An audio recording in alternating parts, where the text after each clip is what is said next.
وسلام على سید الانبیاء والمرسلین اما بعد فاعوذ باللہ من الشیطان الرجیم بسم اللہ الرحمن الرحیم قال اللہ تبارک و تعالی فی شان حبیبہ مخبرا وعامرا ان اللہ وملائکتہ یصلون علی النبی یا ایھا الذین آمنوا صلوا علیہ وسلموا تسلیما الصلاۃ والسلام علیک یا رسول اللہ وعلی آلک واصحابک یا حبیب اللہ۔ اللہ تعالیٰ کا یہ فضل و احسان ہے کہ کافی وقفوں کے بعد تقریباً 5-6 جمعہ کا وقفہ آیا ہے اور پھر آج حاضری کا موقع نصیب ہو رہا ہے۔ دعا کریں کہ اللہ تعالیٰ توفیق عطا فرمائے کہ اس سلسلہ کو جاری رکھا جا سکے۔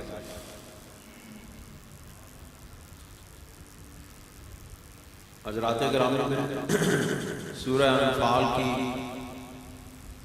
آیات آپ کے سامنے پیش کرنے جا رہا ہوں اور اس سے گزشتہ جمعہ جو میں پڑھا کے گیا ہوں اس میں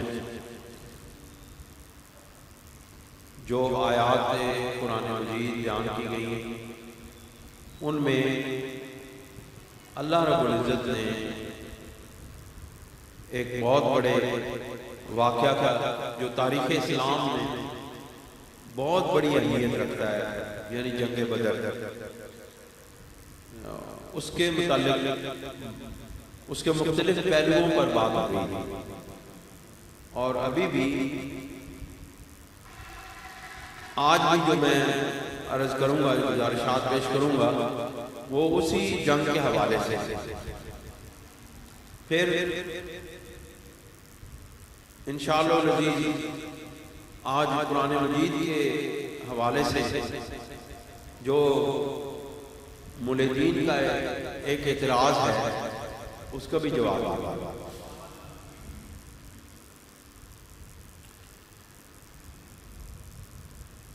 آپ کو معلوم ہے کہ ہمارے آقا و مولا حضور نور سید کونین صلی اللہ علیہ وسلم کم و بیش 13 سال مکہ مکرمہ میں رہے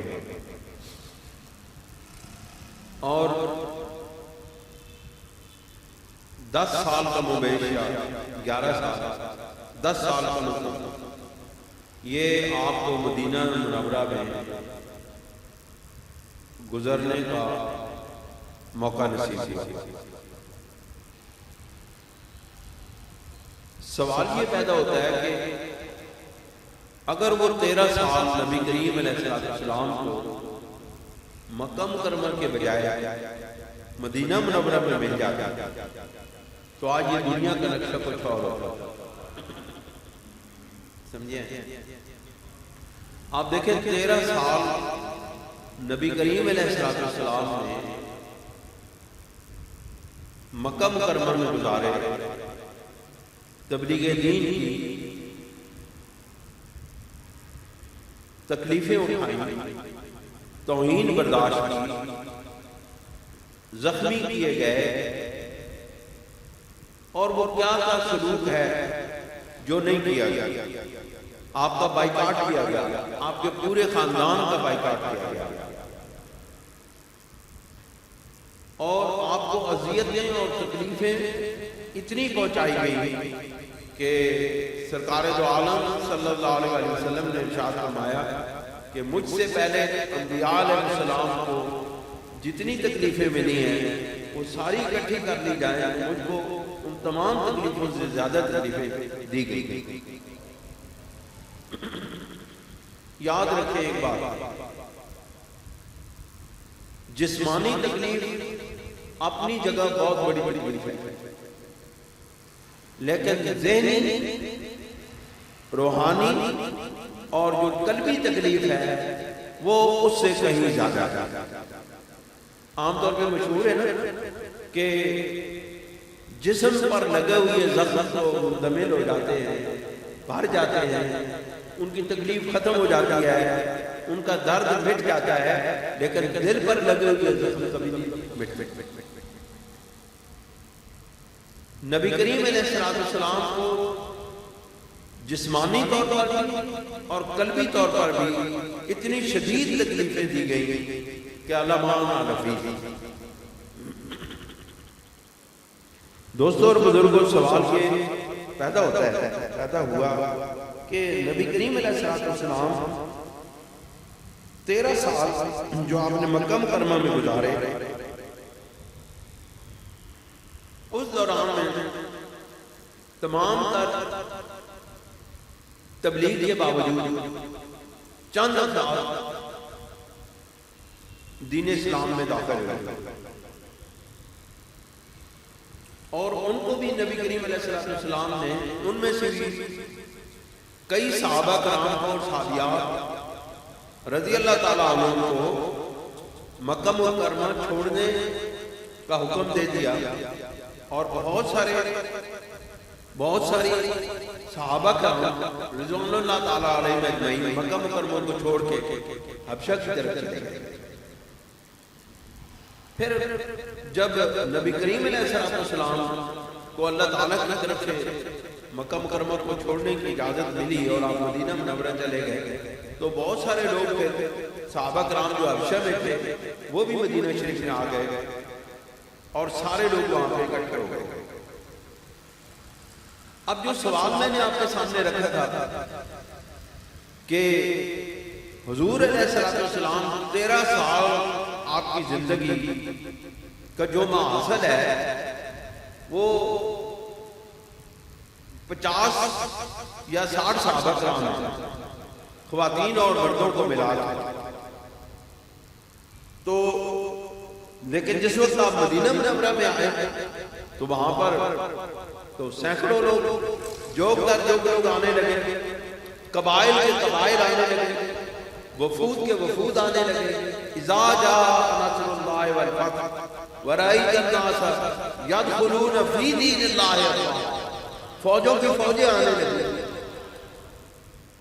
تو آپ علیہ السلام نے یہ قدم پہلے کیوں نہیں اٹھایا؟ سوال یہ پیدا ہوتا ہے. اس پر اگر غور کریں اس سوال پر تو اس کا جواب یہ ہے کہ نبی کریم علیہ السلام نے اپنے اس 13 سال کی حیات مبارکہ کے اندر تکلیفوں میں سے نکال کے، مصیبتوں اور اذیتوں میں سے اپنے صحابہ کرام کو نکال کے، یعنی کہ ان صحابہ کرام میں بھی اذیتیں سہی، صرف رسول اللہ صلی اللہ علیہ وسلم کو تکلیفیں نہیں دی گئی، آپ علیہ السلام کے صحابہ کرام کو بھی تکلیفیں دی گئی. حضرت سیدنا ابو بکر صدیق رضی اللہ تعالیٰ عنہ کو کعبہ معظمہ کے اندر، کعبۃ اللہ کے اندر اتنا مارا پیٹا گیا کہ آپ لہولہان ہو گئے اور آپ کو بے ہوشی کی حالت میں پہنچایا گیا. اس طرح حضرت بلال کو اور دیگر صحابہ کرام کو اذیتوں اور تکلیفوں میں مبتلا کیا گیا. تو اب کیا ہوا؟ اب وہاں ان سختیوں اور تکلیفوں میں سے گزر کے جو صحابہ کرام تیار ہوئے، انہوں نے پھر مدینہ میں جا کے سرکار دو عالم صلی اللہ علیہ وسلم کے بعد اہل ایمان کی قیادت کی. آپ دیکھیں پہلے سرکار دو عالم صلی اللہ علیہ وسلم کے پہلے خلیفہ افضل البشر خاتم الانبیاء سیدنا ابو بکر صدیق ہے. یہ کون ہے؟ جو سب سے پہلے مار کھانے والے ہیں، اسلام کے لیے، دین کے لیے اپنا سب کچھ لٹانے والے ہیں. اس کے بعد دیکھیں حضرت عمر فاروق، جنہوں نے جب اسلام قبول کیا تو پورے مکہ آپ کے خلاف ہو گیا، لیکن آپ اتنے بہادر تھے کہ آپ کعبہ میں آ کے کھڑے ہو کر تلوار نکال کے کھڑے ہو گئے اور کہنے لگے کہ آج عمر فاروق آج مکہ مکرمہ کو چھوڑ کے جانے لگا ہے. آج مجھے رسول اللہ صلی اللہ علیہ وسلم نے حکم دے دیا کہ آپ یہاں مکہ کو چھوڑ کے مدینہ منورہ کی طرف چلے جائیں. ہے کوئی بندہ جو آ کے مجھے روکے؟ جس نے اپنی بیوی کو بیوہ کرانا ہے وہ سامنے آئے، جس نے اپنے بچوں کو یتیم کرانا ہے وہ میرے سامنے آئے. کسی کی جرت نہ ہوئی کہ حضرت سیدنا عمر فاروق رضی اللہ تعالیٰ عنہ کے سامنے آ کر کھڑا ہوا اور آپ کا راستہ روکا. اس طرح حضرت عثمان غنی رضی اللہ تعالیٰ عنہ جو تیسرے خلیفہ ہیں، آپ نے اپنی ساری سب کچھ اپنا مال جائیداد ہر چیز اسلام کے لیے وقف کر دی.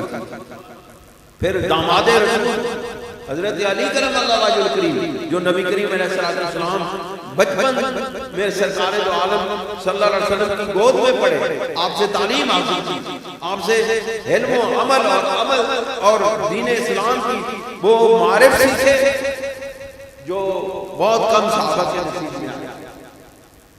پھر چوتھے خلیفہ وہ بنے.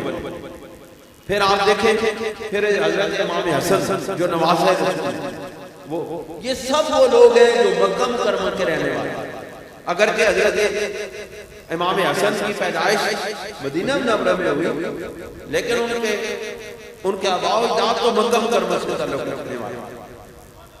تو جس وقت بندہ اس چیز پہ غور کرتا ہے کہ رسول اللہ صلی اللہ علیہ وسلم نے 13 سال مکہ مکرمہ میں گزار کے وہ بندے تیار کیے جنہوں نے آگے جا کے اسلام کی قیادت کرنی تھی، جنہوں نے اہل ایمان کے سامنے کھڑے ہونا تھا، جنہوں نے اہل ایمان کو حضور علیہ السلام کے بعد مشکلات سے نکالنا تھا. ان لوگوں کی قیادت حضور علیہ السلام نے، یعنی اہل ایمان کی قیادت نبی کریم علیہ السلام نے مکہ مکرمہ میں تیار کی. اس سے ثابت ہوتا ہے کہ جب بھی کوئی جماعت بنانی ہو اس کی پہلے قیادت تیار کی جائے. جب تک قیادت معتمد نہ ہو، جب تک قیادت اس قابل نہ ہو کہ وہ جماعت کو لے کے آگے چل سکے، اس وقت تک ساری جو باقی آنے والی بعد میں آنے والی کوششیں ہیں وہ رائیگاں چلی جاتی ہیں. کیوں؟ نبی کریم علیہ السلام کا منہج یہ ہے کہ پہلے قیادت تیار کی جائے، صاحبان علم کو سامنے لائے، اہل ایمان کو جو ایمان پر کھڑے ہوئے وہ سامنے لائے.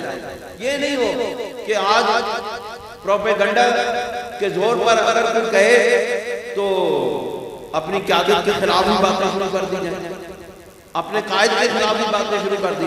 وہ تو نبی کریم علیہ السلام کے وہ جانشین تھے جو نبی کریم علیہ السلام کے بارے میں ایک لفظ بھی برداشت نہیں کرتے. ان کی تو سرکار دو عالم صلی اللہ علیہ وسلم کے ساتھ محبت کا یہ عالم.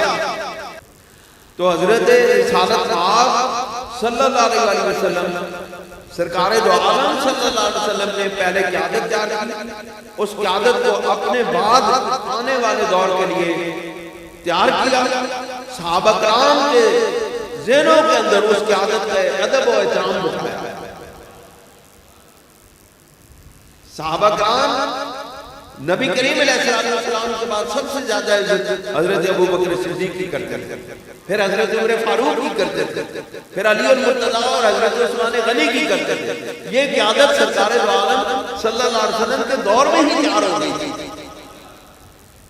یہ ہمارے لیے جماعت کو دامِ اہل سنت کے لیے اس پر غور و فکر کرنے کی ضرورت ہے. یہ سبق ہے ہمارے لیے. کیوں جی؟ یہ ہمارے لیے سبق ہے. دیکھیں ایک بات میں پہلے بھی بہت عرصہ دراز سے کہتے چلا رہا ہوں کہ قرآن مجید پر غور کرنا سیکھیں. میں یہ جو آپ کے سامنے باتیں کرتا ہوں یہ میں آپ کو قرآن مجید پر غور کرنے کا، سیرت رسول صلی اللہ علیہ وسلم پر غور کرنے کا، آپ علیہ السلام کے حیات مبارکہ میں سے جو پیش ہونے والے واقعات ہیں ان میں سے چیزیں اخذ کرنے کا میں طریقہ بتاتا ہوں. میرا خیال ہے کہ آپ کو یہ نقطہ اس سے پہلے کسی نے نہیں بتایا ہوگا کہ نبی کریم علیہ السلام نے آخر 13 سال مکہ مکرمہ میں کیوں گزارے. اتنی تکلیفوں کو گزارنے کے باوجود، برداشت کرنے کے باوجود کیوں گزارے؟ وہ اس لیے گزارے کہ آپ علیہ السلام نے قیادت دی کہ اسلام تو پھیل جائے گا، لوگ آتے رہیں گے، پھر وقت نہیں ملے گا، اور پھر اتنی شدید تکلیفوں میں سے جب تک قیادت کو گزارا نہ جائے وہ کھڑے نہیں ہو سکتے. ان کے پاؤں نہیں جمتے، وہ جلدی بھاگ جاتے ہیں. کبھی اس کے پروپیگنڈے سے ادھر بھاگ گئے، کبھی اس نے بات کی تو ادھر سے بھاگ گئے، پھر باتوں میں لوگ چھوڑ کے چلے جاتے ہیں. پھر قیادت کے ساتھ کھڑے ہونے والا کوئی نہیں ہوتا. اس لیے رسول اللہ صلی اللہ علیہ وسلم نے ایسے لوگ تیار کیے جنہوں نے جانوں کے نذرانے پیش کیے سرکار کے بعد. لوگوں نے ہزار باتیں کی سرکار دو عالم صلی اللہ علیہ وسلم کے کردار پر، افعال پر، گفتار پر، رسول اللہ صلی اللہ علیہ وسلم کی بات پر باتیں کی، لیکن ان کے دل کے اندر شک پیدا نہیں ہوا.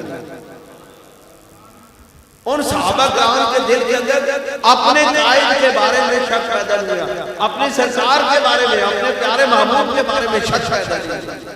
یہی قیادت کی پیاری ہوتی ہے جو رسول اللہ صلی اللہ علیہ وسلم نے فرمائی. آپ دیکھیں اس پر قیادت، اس کا مظاہرہ دیکھیں کہ جب نبی کریم علیہ السلام مدینہ منورہ سے ابو سفیان کے قافلے پر حملہ کرنے کے لیے نکلے اور اللہ رب العزت نے اپنی حکمت سے ان کو میدان بدر میں لا کر دیا. حیرت کی بات ہے کہ وہ لوگ جو مدینہ منورہ سے نبی کریم علیہ السلام کے ساتھ نکلے تھے، وہ تو ابو سفیان کے قافلے کے ساتھ نبردآزما ہونے کے لیے نکلے تھے، کیونکہ وہ اسلحہ، سامان، ساز و سامان لے کر کے جو مسلمانوں کے خلاف بعد میں استعمال ہونا تھا وہ لے کے جا رہا تھا، اور اس کی قوت کو توڑنے کے لیے رسول اللہ صلی اللہ علیہ وسلم نے اس پر حملہ کرنے کی جو نا کوشش کی. اور وہ 10-50 آدمی، 100 آدمی بھی اس پر غالب آ سکتے تھے، لیکن نبی کریم علیہ السلام نے اتنی تیزی کے ساتھ لوگوں کو نکلنے کے لیے کہا تھا کہ کسی کے پاؤں میں جوتی نہیں تھی تو وہ نکل پڑا، کسی نے ہاتھ میں ڈنڈا پکڑا ہوا تھا تو وہ نکل پڑا، کسی کے ہاتھ میں تلوار آئی تو وہ نکل پڑا، کسی نے نیزہ پکڑا ہوا تھا تو وہ نکل پڑا، کسی کے پاس گھوڑا تھا تو وہ گھوڑے پہ سوار ہو گیا، کسی کے پاس کچھ بھی نہیں تھا تو وہ پیدل چل گیا. یہ حکم ملتے ہی رسول اللہ کے اس تیار کردہ قیادت نے ایک لمحے کے لیے بھی دیر نہیں کی اور سوچا نہیں، پوچھا نہیں تو جانا ہے، میں تو نہیں جا سکتا، میرے تو فلاں کام ہے، میں نہیں جا سکتا، میں تو فلاں جگہ جانا ہے، میں نہیں جا سکتا، میری تو شادی آ گئی ہے. انہوں نے یہ نہیں کہا. جب حکم ملا رسول اللہ صلی اللہ علیہ وسلم کا نکلنا ہے، پھر انہوں نے اپنے کاروبار بھی دیکھے، اپنے معاملات بھی دیکھے، اپنے ہتھیاروں کو اور اپنے سامان و سامان کو نہیں دیکھا، وہ سرکار کے حکم پر نکل کر. یہ ہے قیادت اور اس کے اطاعت کرنے کا طریقہ. کیوں جی؟ پھر وہ کسی صحابی، آپ بتائیں پوری تاریخ اسلامی اٹھا لیں، کسی صحابی نے کوئی عذر پیش نہیں کیا. سرکار کا حکم آیا، نکل پڑے.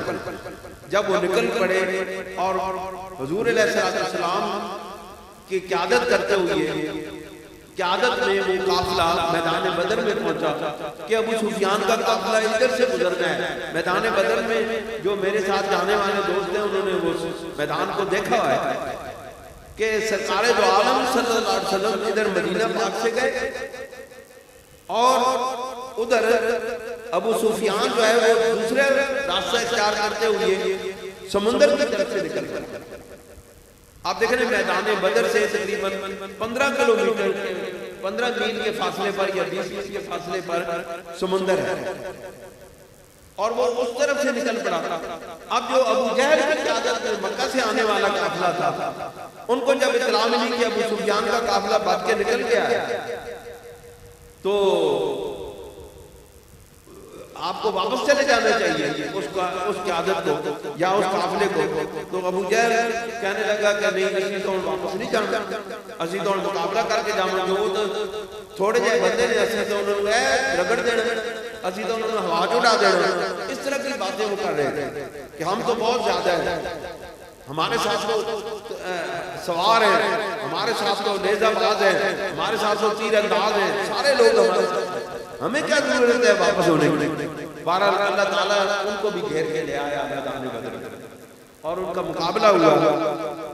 اللہ تعالیٰ اس میدان بدر کا نقشہ پیش کرتے ہوئے ارشاد فرماتے ہیں اذ انتم بالعدوۃ الدنیا، کہ جب وہ وقت یہ تھا کہ جب تم میدان کے ادھر والے کنارے، یعنی میدان بدر کے نچلے والے کنارے، وہ مدینہ منورہ کے قریب تھا، اس کو عدوۃ الدنیا کہا گیا. قریب والا کنارہ جو مدینہ کے قریب ہے، اس کا مطلب ہے جو مدینہ کے قریب ہے وہ سب سے بالا ہوگا۔ جو اللہ تعالیٰ فرماتے ہیں اذ انتم بالعدوۃ الدنیا، جس وقت تم لوگ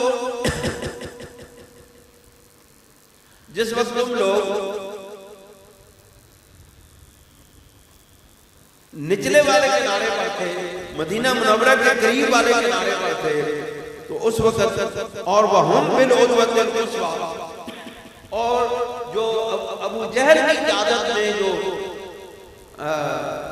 تھا قافلہ، جو لشکر تھا، وہ مدینہ سے دور والی جگہ پر تھا، مدینہ سے دور والے علاقے میں تھا۔ اصل میں آپ لوگ اس کو نعت کے میں سیٹ کر لیتے ہیں، پھر بندے ناچیز اس وقت آتا ہے تقریر کرنے کے لیے تو میڑا جگہ کرتا ہے۔ وہم بالعدوۃ القصویٰ، اور وہ جو ابو جہل کا قافلہ تھا وہ مدینہ سے دور کے علاقے میں، تو پھر کیا ہوا وَالرَّكْبُ أَسْفَلَ مِنْكُمْ، اور جو قافلہ تھا ابو سفیان کی قیادت میں وہ نشیب میں تھا، یعنی وہ اس میں تھا اس کے سمندر کے کنارے کے ساتھ چل رہا تھا۔ وَلَوْ تَوَعَدْتُمْ لَاخْتَلَفْتُمْ فِي الْمِيعَادِ، اور اگر تم اور وہ پہلے سے باہم ٹھہرا لیتے تو ضرور اس سے تم میں اختلاف کرتے، یعنی اگر تمہارا پہلے سے یہ فیصلہ ہو جاتا کہ یہاں پر ہم نے آپس میں جنگ کرنی ہے تو پھر تمہارے درمیان اختلاف پیدا ہو جاتا۔ اب ان کے درمیان بھی اختلاف پیدا ہو جاتا، وہ بھی در حقیقت جنگ کرنے کے لیے نہیں آئے تھے، وہ دراصل حقیقت میں اپنی شان و شوکت کے گھمنڈ میں، اپنے لشکر کے گھمنڈ میں اہل ایمان پر اپنا دباؤ ڈالنے کے لیے آئے تھے۔ جب ان کو پتہ چلتا کہ ہم نے لڑنا ہے مسلمانوں کے خلاف تو ہو سکتا ہے ان کے اندر بھی اختلاف پیدا ہوتا، اور وہ آپ تاریخ پڑھیں، آپ کو معلوم ہوگا کہ بہت سارے لوگ میدان بدر میں کفار مکہ چھوڑ کے چلے گئے تھے، بہت سارے لوگ چلے گئے تھے، سب سے زیادہ بھاگنے والا شیطان ہی میدان بدر میں، وہ ان کو لے کر آیا تھا میدان بدر میں، وہی سب سے پہلے بھاگا۔ کہتے ہیں کہ شیطان نے حضرت سراقہ بن مالک جوشمی کے ہاتھ میں کی شکل میں وہ آیا تھا مدد کے لیے۔ اب اس نے ایک کافر کا ہاتھ پکڑا ہوا تھا، بلکہ کافر نے اس کا ہاتھ پکڑا ہوا تھا، تو جس وقت اس نے جبرائیل علیہ السلام کو میدان بدر میں اپنے فرشتوں کے ساتھ اترتے ہوئے دیکھا تو اس نے ہاتھ چھڑایا اور بھاگ نکلا۔ انہوں نے کہا بھائی کدھر جاتا ہے تو ہمیں ادھر لے کر آیا ہے، سانو ایتھے لے آ کے مارن لگا۔ انہوں نے کہا اسی انجی کر دے ہونے ہیں، اسی مروان والے بندے ہیں، بچان والے نہیں۔ وہ پھر اپنے جو شیطانی لشکر تھا اس کو لے کر کے وہ بھاگ گیا۔ تو مسئلہ یہ تھا کہ اگر ایمان اہل اسلام کو پتہ چل جاتا کہ ہم نے لڑنا ہے تو پھر ہو سکتا ہے کہ ان کے اندر کوئی اختلافی معاملات پیدا ہو جاتے کہ کس جگہ لڑنا ہے، کیا کرنا ہے، یعنی کہ معاملات ہو سکتے تھے۔ ابھی ابتدائی دور تھا، پہلی جنگ تھی، یہ جنگ بدر جو ہے یہ پہلی جنگ ہے۔ تو اللہ رب العزت نے دونوں کو پتہ نہیں چلنے دیا۔ وہ آئے تھے مدینہ منورہ سے سرکار دو عالم صلی اللہ علیہ وسلم کی قیادت میں آنے والے ابو سفیان کے قافلے کے لیے آئے، اور یہ ابو سفیان کی مدد کے لیے آئے مکہ والے۔ ان دونوں کا آپس میں میدان بدر میں آمنا سامنا ہو گیا۔ جب آمنا سامنا ہوا تو پھر اللہ تعالیٰ فرماتے ہیں کہ ہم نے یہ کیوں کیا؟ وَلَٰكِنْ لِيَقْضِيَ اللَّهُ أَمْرًا كَانَ مَفْعُولًا، یہ اس لیے کیا کہ جو ہم نے فیصلہ کر لیا تھا اس پر عمل درآمد ہو جائے، وہ پورا ہو جائے۔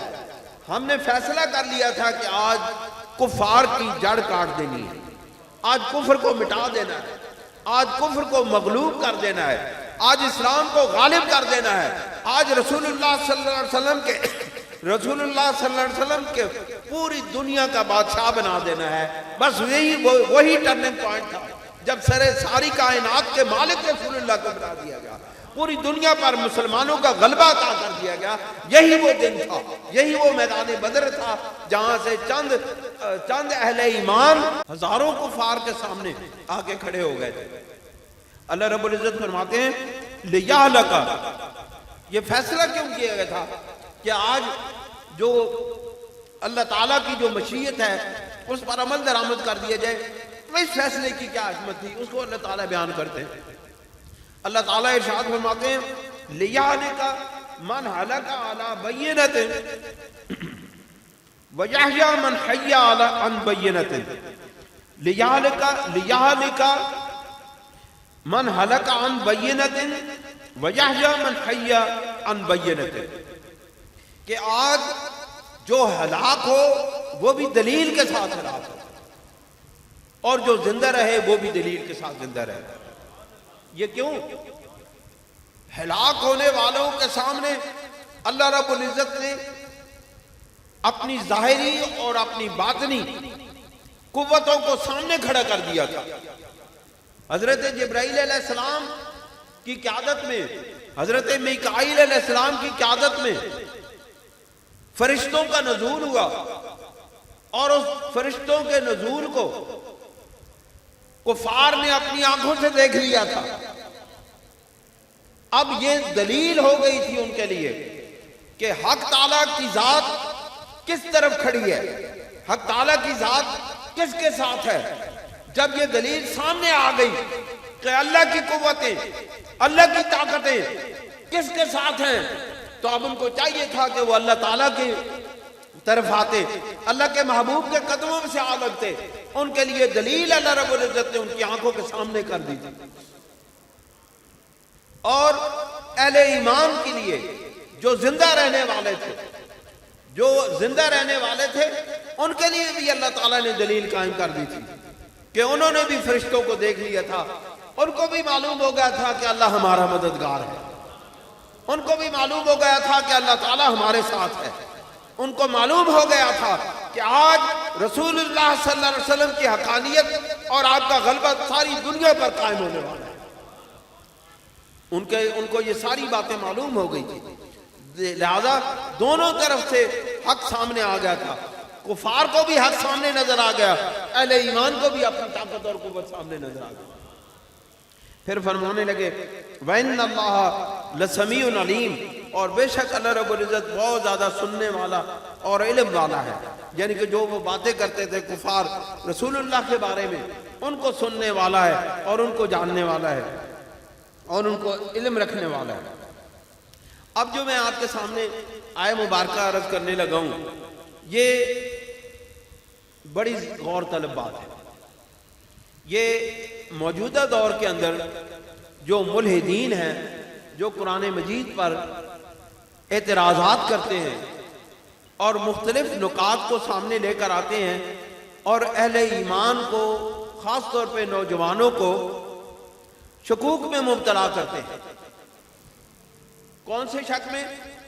کہ پتہ نہیں اللہ تعالیٰ ہے کہ نہیں۔ اس شک میں مبتلا کرتے ہیں کہ پتہ نہیں قرآن سچا ہے کہ نہیں، قرآن کتاب حق ہے کہ نہیں۔ وہ اس شک میں مبتلا کرتے ہیں کہ رسول اللہ صلی اللہ علیہ وسلم نعوذ باللہ من ذالک نبی ہیں کہ نہیں، سچے ہیں کہ نہیں، نبی کیا ہوتا ہے، کیا وہ انہوں نے اپنے آپ سے تو کوئی باتیں نہیں بنا لی۔ اس طرح کی بہت ساری باتیں وہ لوگ نوجوانوں کو برباد اور تباہ کر رہے ہیں، لوگوں کے نوجوانوں کے عقیدے برباد کر رہے ہیں۔ اس کی کیا وجہ ہے؟ اس کی وجہ یہ ہے کہ وہ قرآن پر اعتراض کرتے ہیں، قرآن پر شکوک کا اظہار کرتے ہیں، اور ہمارے اہل علم حضرات، ہمارے علماء حضرات موجودہ جدید جو یلغار ہے، جدید انداز کی جو یلغار ہے اہل ایمان پر، اس سے غافل ہے، اس سے بے پرواہ ہے۔ ہمارے ہاں بڑی بڑی محافل میں، بڑی بڑی مجالس میں سوائے واقعات سنانے کے اور کچھ بھی نہیں بیان کیا جاتا، قرآن مجید کی حقانیت پر دلائل نہیں دیے جاتے۔ یاد رکھیں قرآن مجید ایک سچی کتاب ہے، یہ ہمارا دعویٰ ہے، اور اس کا ایک ایک حرف سچا ہے، اس کا ایک ایک لفظ سچا ہے۔ آپ دیکھیں، میں آپ کو آیت مبارکہ پڑھ کے پھر اس پر اعتراض بتاتا ہوں کہ لوگ اعتراض کیا کرتے ہیں۔ اللہ کریم ارشاد فرماتے ہیں اِذْ يُرِيكَهُمُ اللَّهُ فِي مَنَامِكَ قَلِيلًا، اے میرے محبوب صلی اللہ علیہ وسلم، جب اللہ رب العزت نے آپ کو خواب میں کفار کا لشکر تھوڑا دکھایا تھا، تھوڑا دکھایا تھا، وَلَوْ أَرَاكَهُمُ كَثِيرًا لَفَشِلْتُمْ وَلَتَنَازَعْتُمْ فِي الْأَمْرِ، اور اگر وہ تمہیں کثیر تعداد میں دکھائے جاتے، ان کی تعداد کثیر دکھائی جاتی، تو ضرور اہل ایمان آپس میں الجھ پڑتے اور ہمت ہار جاتے اور آپس میں اختلاف کرنے لگتے۔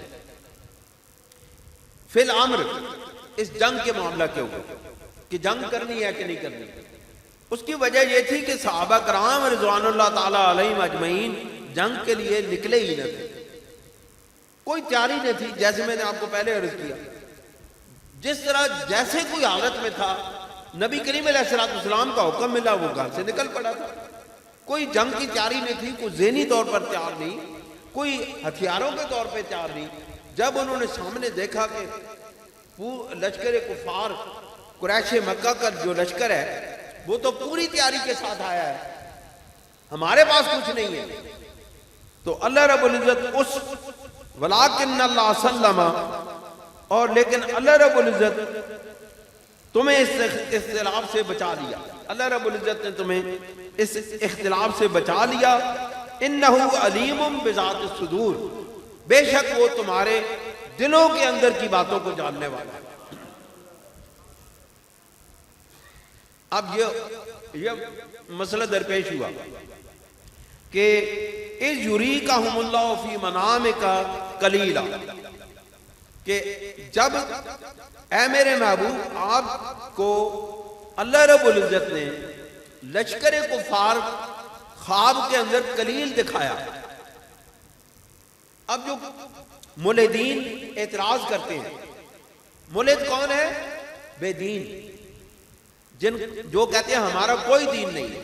اور آج کل تو آپ دیکھیں سوشل میڈیا پر جانے والے حضرات، ان کو معلوم ہے کہ وہ لوگ اب علیہ اعلان کہتے ہیں کہ ہم ملحد ہیں۔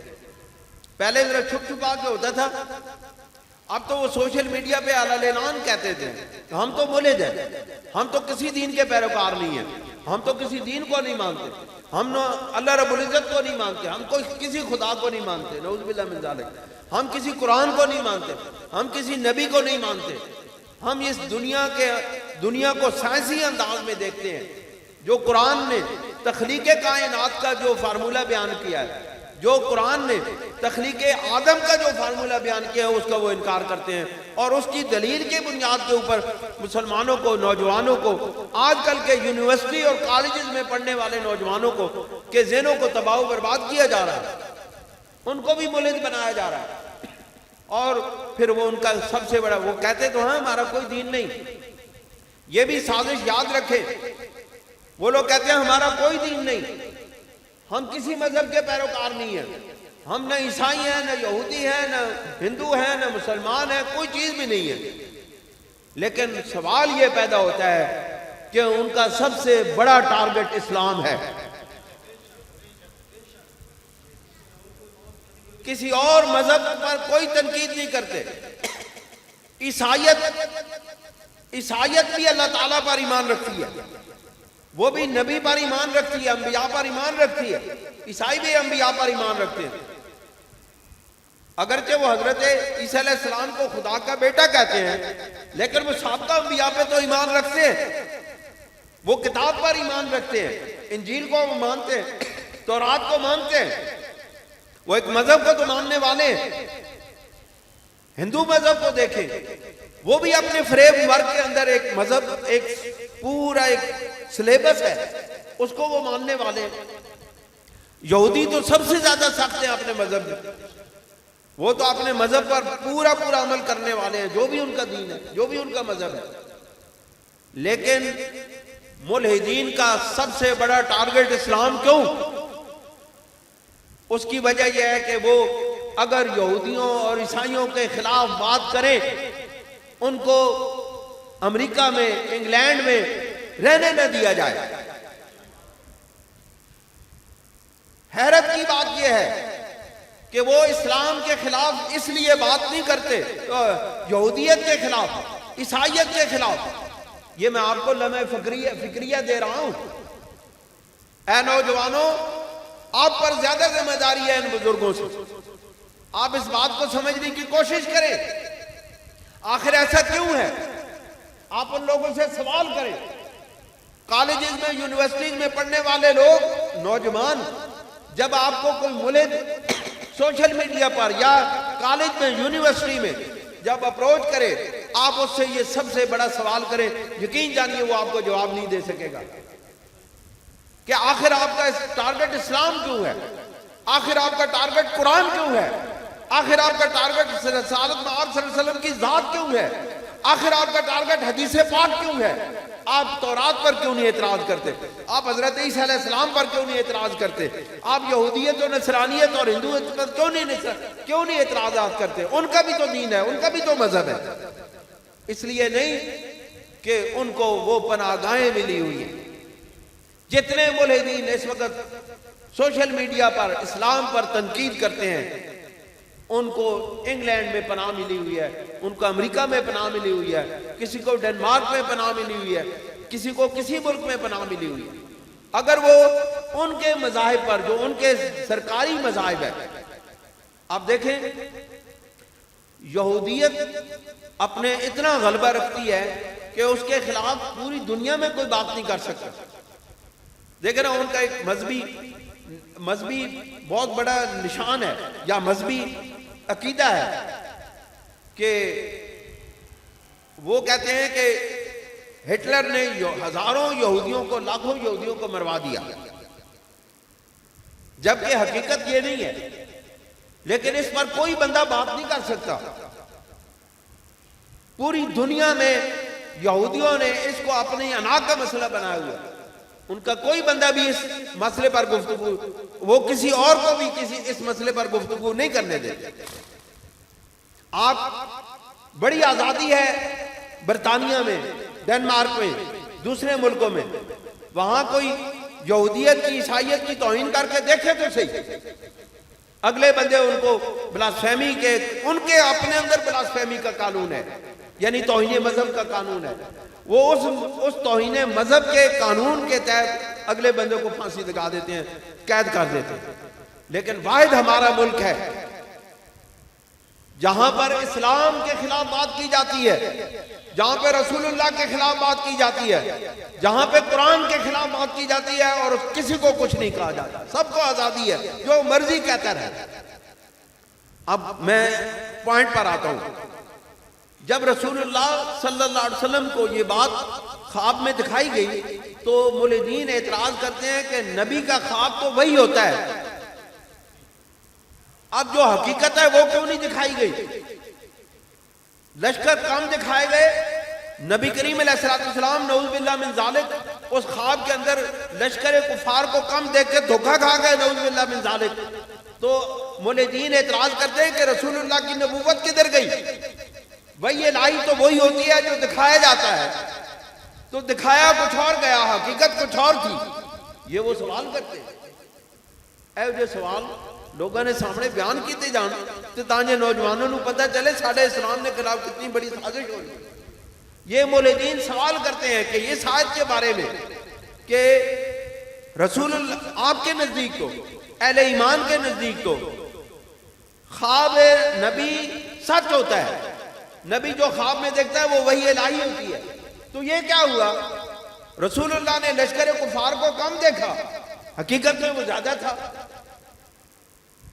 اصل میں ان کو قرآن مجید کی بات سمجھ نہیں آئی، انہوں نے حکمت قرآن کو نہیں سمجھا، انہوں نے حکمت الہی کو نہیں سمجھا، انہوں نے مقام و مرتبہ نبوت کو نہیں سمجھا، اس لیے قرآن مجید کی اس آیت پہ اعتراض کر دیا۔ در حقیقت رسول اللہ صلی اللہ علیہ وسلم کو جو کفار کا لشکر قلیل دکھایا گیا تھا، وہ ان کی طاقت، ان کی پاور اور ان کی جو اندر کی ایمانی طاقت تھی یا کمزوریاں تھیں، اس کو دکھایا گیا تھا کہ یہ اتنے کمزور ہیں، یہ بھاگ جائیں گے، یہ اتنے کمزور ہیں، یہ آپ کے سامنے کھڑے نہیں ہو سکیں گے۔ ان کی کمزوریوں کو کم دکھایا گیا تھا، ان کی کمزوریوں کو دکھایا گیا تھا کہ اے میرے محبوب، یہ آپ کے سامنے کھڑے ہونے والے نہیں ہیں۔ حضور کو جو کچھ دکھایا گیا تھا وہ حق ہے، حضور کی وہی حق ہے، کو حق ہے، رسول اللہ کی وہی حق ہے۔ حضور علیہ السلام کو جو دکھایا گیا وہ حق ہے، رسول اللہ کو یہ دکھایا گیا تھا، سرکار کو یہ دکھایا گیا تھا کہ اہل کفر کمزور ہیں، ان کی طاقت کمزور ہے، وہ سب کچھ لشکر ہونے کے باوجود وہ کمزور ہے، کیونکہ افراد سے طاقت نہیں ہوتی، ایمان کی طاقت ہوتی ہے۔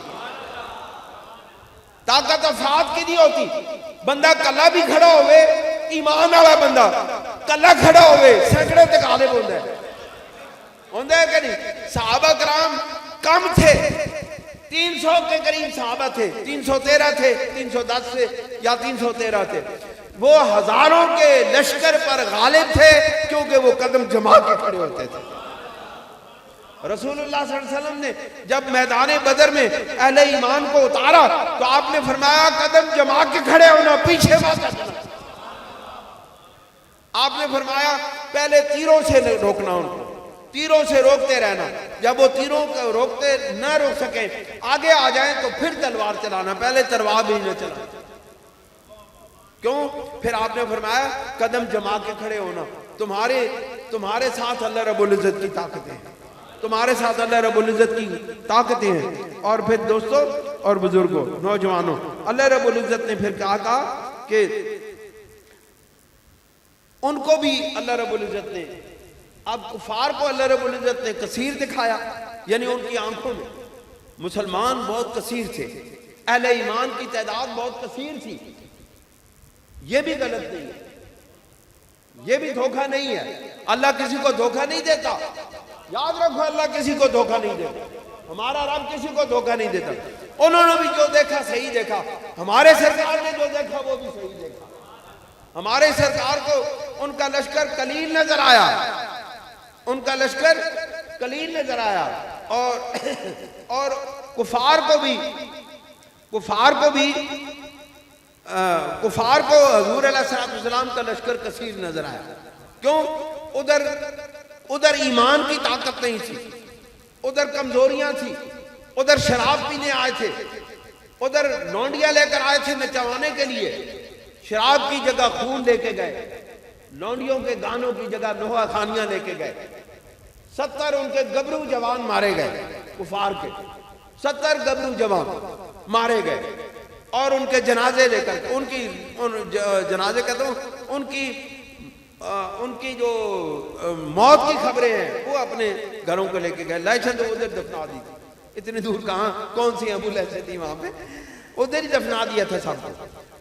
تو ان کو جو کفار کو جو لشکر اسلام کثیر نظر آیا تھا وہ حقیقت میں تھا، کیونکہ ادھر فرشتے بھی ساتھ کھڑے تھے، وہ بھی اہل ایمان ہے، وہ بھی اہل ایمان ہے۔ اللہ رب العزت ارشاد فرماتے ہیں وَلَوْ أَرَاكَهُمْ كَثِيرًا لَفَشِلْتُمْ، اگر تمہیں وہ کثیر دکھائے جاتے، کثیر تعداد میں دکھائے جاتے تو تمہارے ہمت ہار جاتے تم لوگ، اور تمہارے اندر اختلاف پیدا ہو جاتا۔ إِنَّهُ عَلِيمٌ بِذَاتِ الصُّدُورِ، بے شک اللہ رب العزت تمہارے دلوں کو بہتر جاننے والا ہے۔ انشاءاللہ اس مضمون کو آگے جاری رکھیں گے اگلے جمعہ کے اندر۔ اللہ تعالی ہمیں عمل کی توفیق عطا فرمائے۔ وآخر دعوانا الحمدللہ رب العالمین۔